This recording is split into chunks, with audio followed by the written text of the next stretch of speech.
What's up, guys? Going through some deep work. As you know, it is the weekend and want to break down my strategies.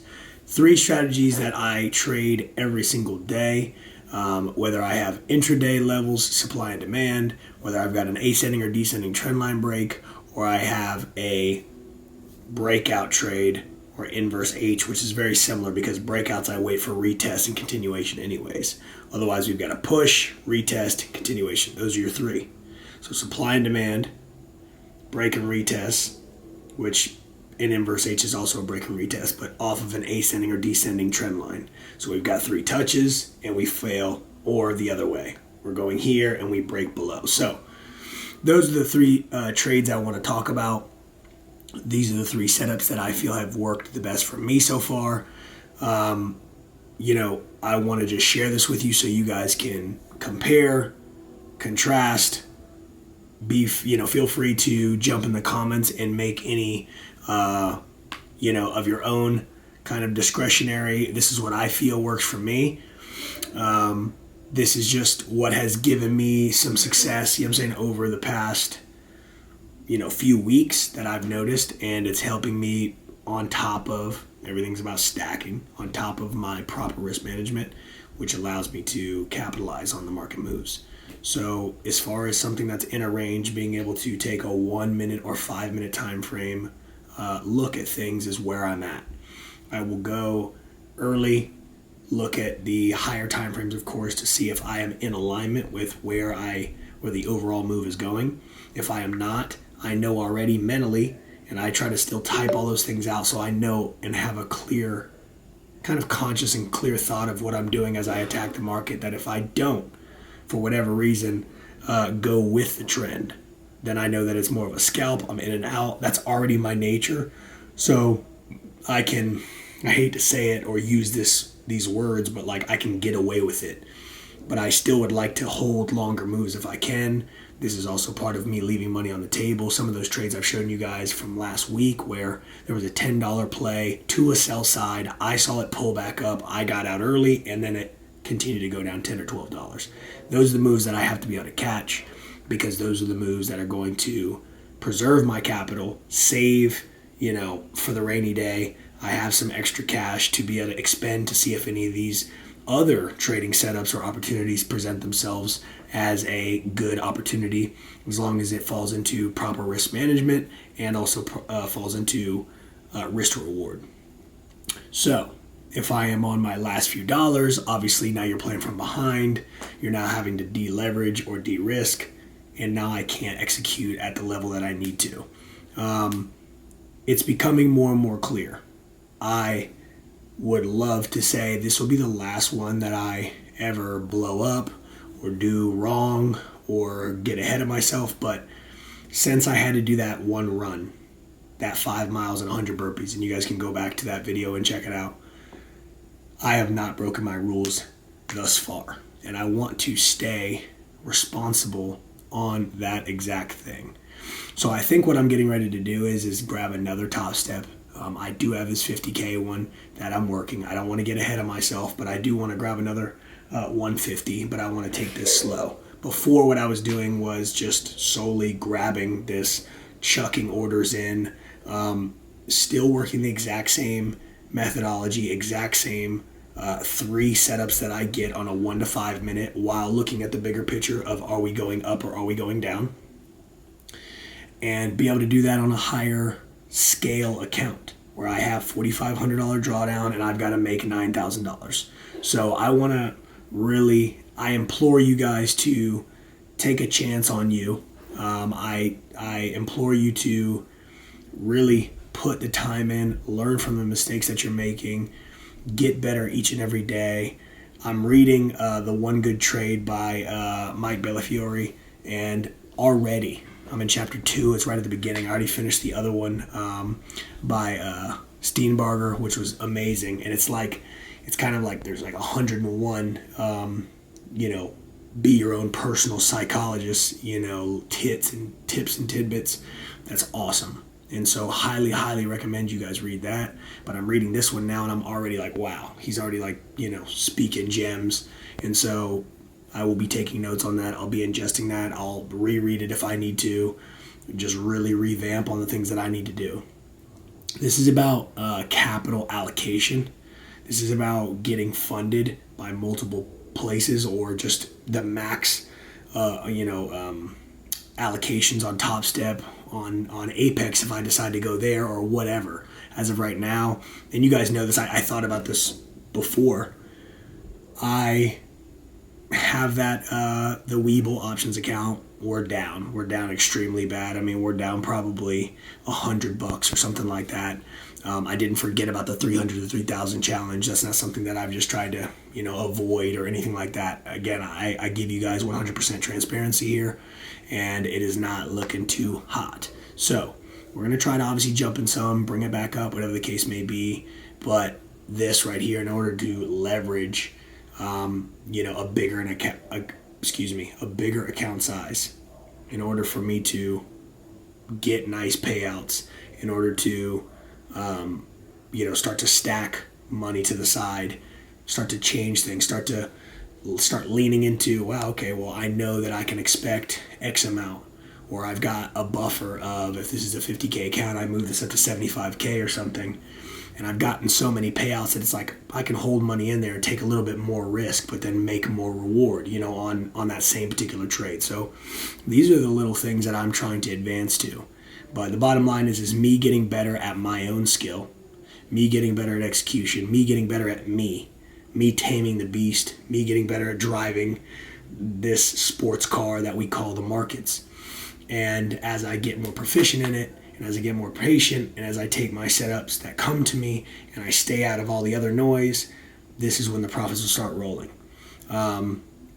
My brother sent me something that was right on point, and it was, one of those trading motivation pages that was like, when traders say that it took 5 years for them to figure it out, they're not talking about technical analysis, which is so true. Technical analysis is not that difficult. You can learn that in a couple months, in a couple weeks, if you really were that, dedicated to it. That is not even close. That's like scratching the surface of, where your indecision levels are, top-down analysis. Oh, is it going to break this trend line? Is it going to do that? Is it going to do this? You are going to be the one who creates money or doesn't create money. Again, I'm only in chapter 2 of One Good Trade, and it is so beautiful the way he says this and eloquent the way he says this, which this is why I have fallen in love with this craft right here. And I know what kind of life that it's going to bring me and my family and my significant other and I know what it will do.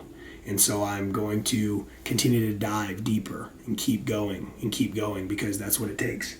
I don't know how to not go all the way in.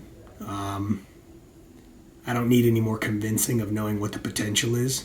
I see my peers, there are few, but I see my peers around me who are making real money in the markets, and then I see a lot of people who are just marketing, gurus. But I am here to make money. I'm here to master this, all in light to prove to my kids, my loved ones, that you can do this as well. I started this and did not know. I guess when I got back on YouTube and jumped back on the bandwagon, if you will, I was already trading, but did I know what I know now? It's like night and day. I thought I did, but then you realize as you continue to learn more systems and learn different ways to trade and what I'm doing wrong, self-inflicted things, then can you appreciate and understand, wow, it's always been me. It's always been me. I tell myself I've got this beautiful strategy marked up, and I've paid the money and bought the courses, and because I want to get to the goal sooner and not just, let me just go on YouTube and watch for, 10,000 hours. No, that's not. There's some decent stuff, but there is not nearly what you need. And you're watching YouTube right now. You're here watching this video. I'm here to tell you that I'm trying to bring it to you because I've not seen it. Besides a couple people out there that you can see when you're in this game, just like playing football or me watching another receiver coach work with a kid or work with a pro or work with a college kid, people get too ooh and awed by, that is, DeAndre Hopkins, or that is, Tank Dell or that doesn't matter. I want to see what he's doing because I know what it takes to be elite. And I'm not anywhere in Tank Dell's, category as far as receivers go, but I was in that same building. I was in that same door. I was in that same. So I also know that if the receiver coach is just, let me just get you on my page for likes, or is he actually teaching him to get better?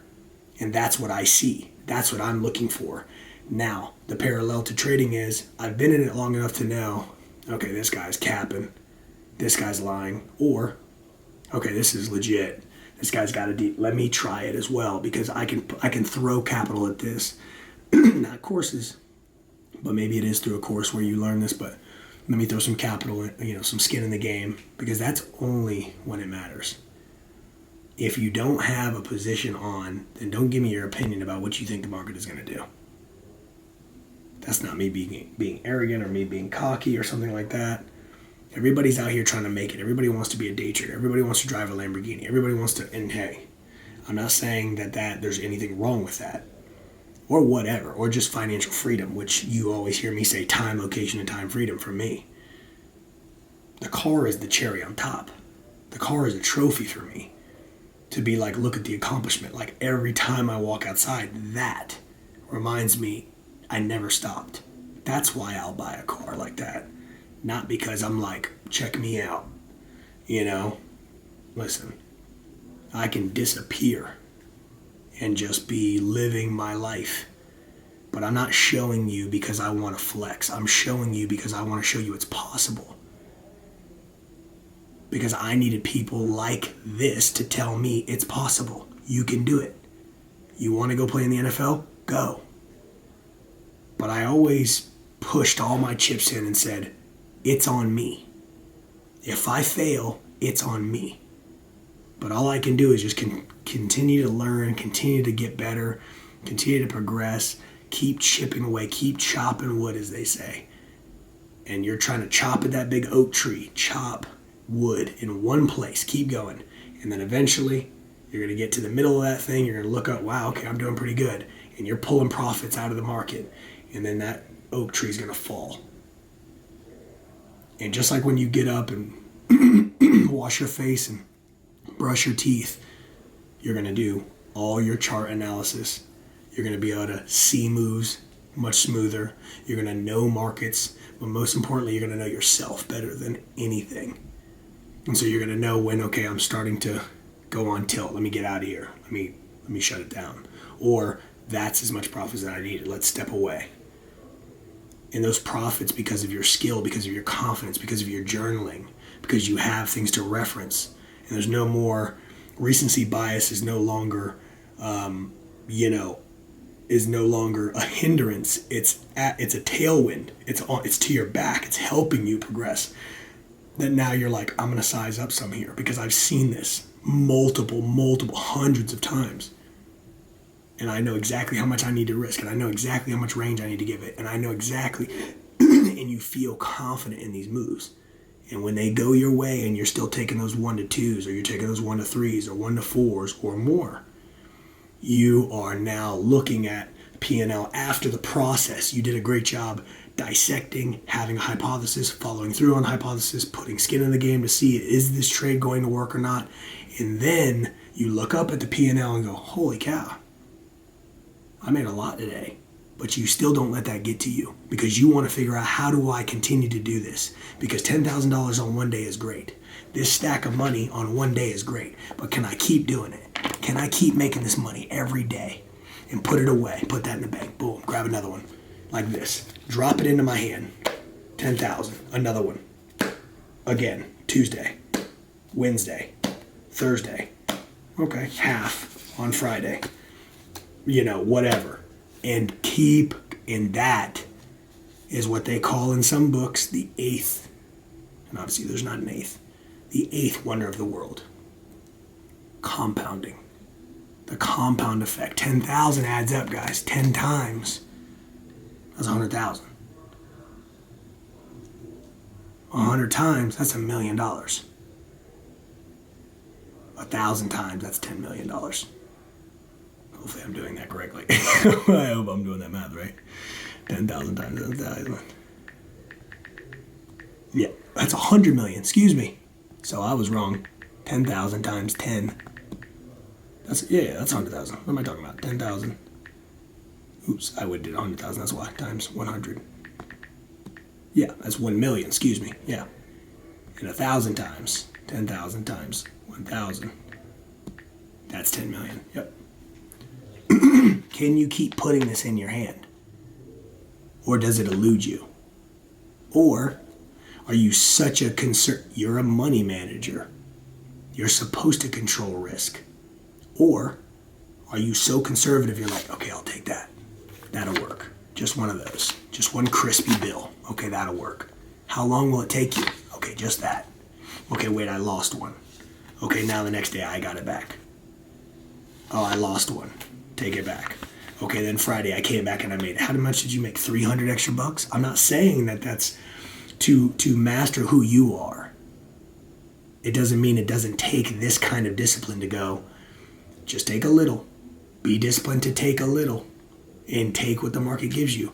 But the market's not only giving you $100. There's $7 trillion circulated in the market every single day. So don't tell me that there's only $100 that has your name on it and the market makers and they're manipulating markets just for me. No.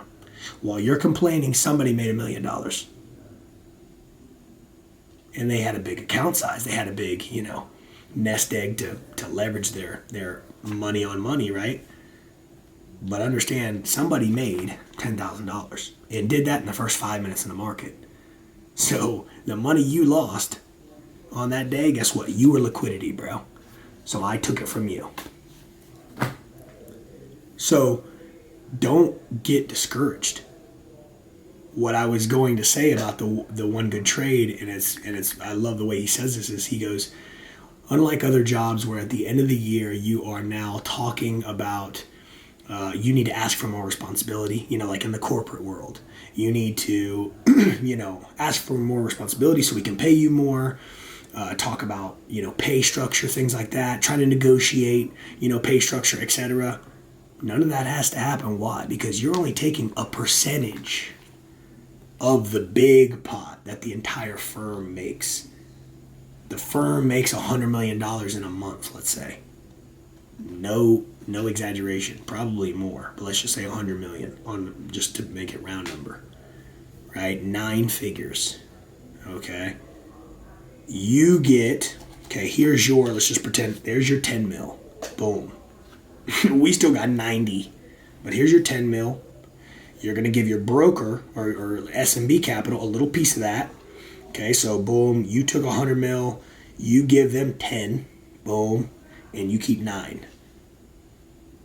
That didn't suck. That didn't suck at all.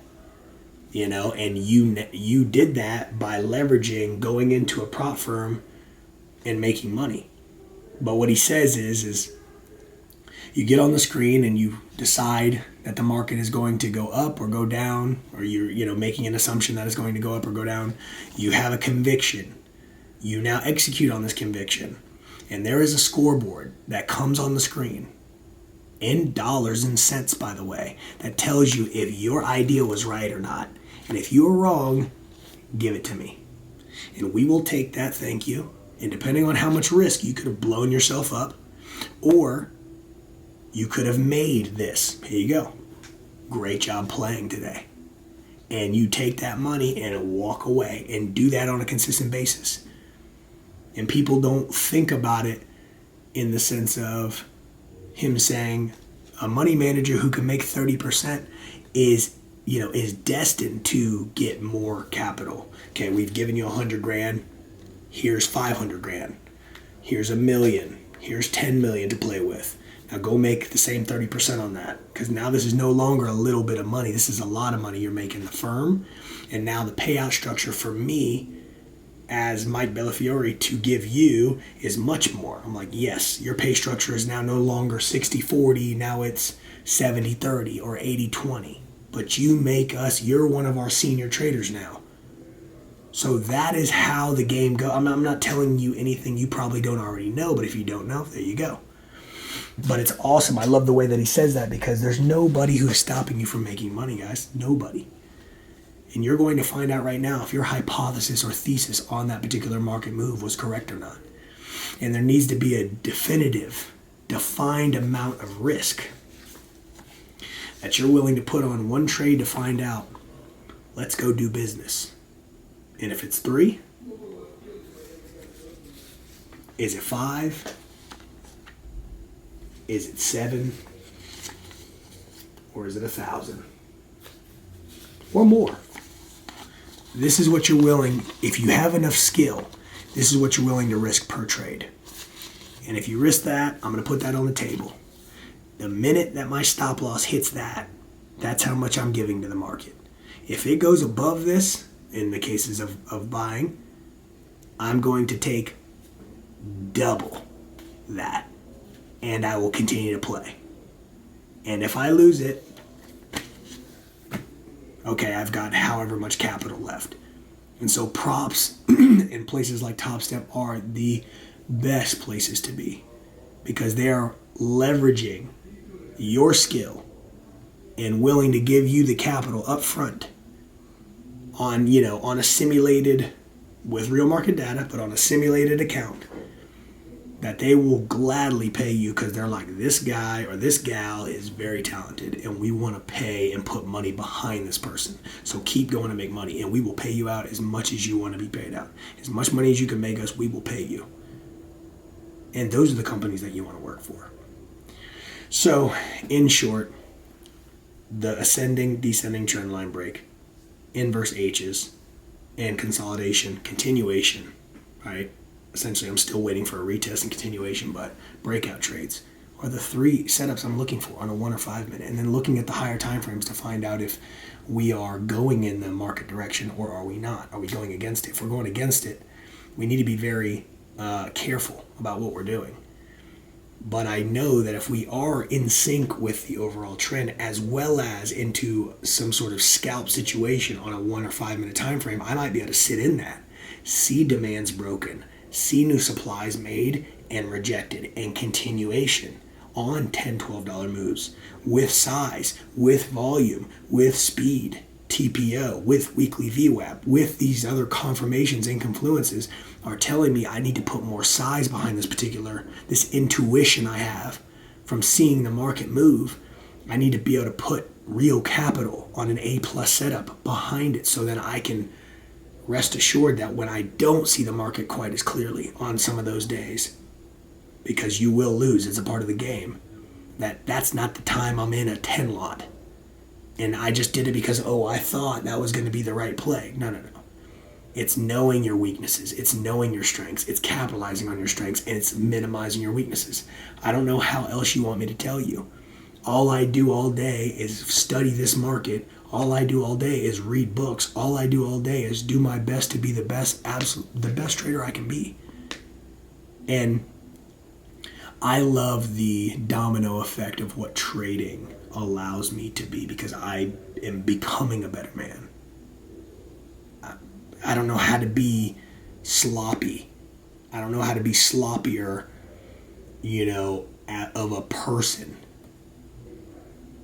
And you guys know that I get on here and at the end of which we're getting ready to finish this video here and open the word, I don't do that because I do it for likes. I do it for subscribes. I do it for comments. Respectfully, I don't care. I have one judge in this world. And so whether you like me, don't like me, you like my hair, you don't like my hair, why is he wearing glasses, is his eyes getting bad, they're blue blockers. I don't need you to like me. I need you to hear me. If you don't want to hear me, why are you here? But if you know that I'm telling you my life experiences in the market and just life in general, because I love having you guys a part of my journey, is why I'm here in the first place. I'm looking in the back, behind the scenes of how can I make this page more, more advantageous? How can I make this page more knowledgeable? How can I make this page more wow, this is a great source of information. I'm always trying to get better. But the only way that that happens is because I pick up books, because I'm trying to figure out, what do I need to know about me? What are the check engine light is on, but I don't know what's wrong. And this check engine light inside of me, what's going on? And when I figure that out is when I get better, and all of a sudden I now start to extract money at a very high pace. I don't know why it works like that, but it does.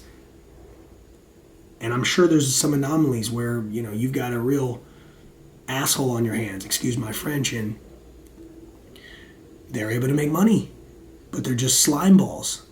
But I don't know how to do that, and I'm already not that person. So then I am like looking deeper and peeling back layers, and quite frankly, forgiving myself for my youth and my stupidness when I was younger. And that's in everything in life. Me just being a kid and not being an adult. But I want you to understand that it takes to be the complete person in order for you to get the complete package and the results that you're looking for in the markets. Anybody who tells you otherwise is lying to you. So dig deeper. Because I can look at charts until I'm blue in the face, but it doesn't make me make any more money. Not at the beginning, I'm saying. I need to master what is going on wrong in here. That's how I figure it out. And somehow it's like, now you start to control, like, it's the, oh my God, I need it now. It's the urgency. It's like, calm down. Being uncalm mentally, being uncalm here is why we always like heart meditation and things like that. You need to be centered and know who you are. And when you know who you are, you can then turn, and the photons that show up on the screen are nothing but reflections of you. And so when you look at the market, it's like, where do you perceive opportunity? But if you're a pessimist, you don't see opportunity. But when you're an optimist, when you study yourself, when you study psychology, when you study who you are, you can figure out, well, what exactly is going on? Let's look at it from a deeper level. And then you combo that with courses and things like that from people who are in the places you want to be. And spending money to make sure that you can get the experiences and get the expertise that you need. But that doesn't change whether you're playing football or whether you're in the markets. So just like my, career in football, I went to prep school. Grades were fine, just more film I needed. Then I went to Georgia Military College to go get an offer. Then I went to FIU, and then from there I got signed by the Falcons. My journey was not Travis Hunter's right now. Love Travis, that's my boy. That's not my journey. Mine isn't 5-star, get $2 million, $3 million in cash. That's not my journey. That wasn't my journey. I wasn't meant to do that. That's not what God had in store for me. I needed to go through that, but rest assured, for those of you who are traders, for those of you who are gurus who are watching this, you might have the life now. You might be living the way that you're living now. Know that I will be next to you, and know that it will be legit. Know that the reflection of me onto you that you don't like looking and facing and before you is because of the shortcuts you wanted to take. I'm going to figure it out. I don't care how long it takes. That's all I know how to do. So excuse me for the journey taking longer than, hey guys, throw 1,000 in an account and I'll flip this to 10 mil in 2 weeks. It's very clickbaity, and it gets you to watch it. You've probably watched all those. To try to look for the silver bullet, to look for the strategy, to look for it's you. So guys, let's jump into this chapter really quick. Let's go ahead and wrap this up. Bear with me. This is... Let's see here, where were we? We did that one here. Now we are on... Are we on Love Your Enemies?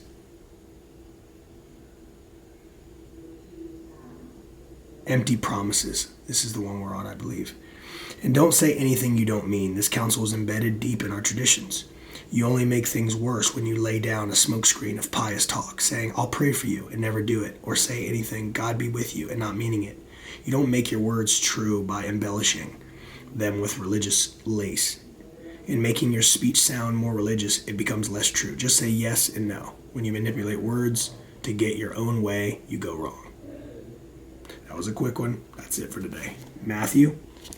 Next one we have is love your enemy. Let me know if I read the wrong one. I know we did the murder one last time. Yes. We may or may not have done the adulterer and divorce. I think we did already. Yeah, we did. So empty promises. I'm pretty sure we're right on point. The next one we have is love your enemies. Matthew chapter 5, verses 36 through chapter 6, verse 2. So guys, say it with me. If you know it, you are uniquely different. God took his time on you. You are one of one. If you know what I told you today, I love you so much. Peace.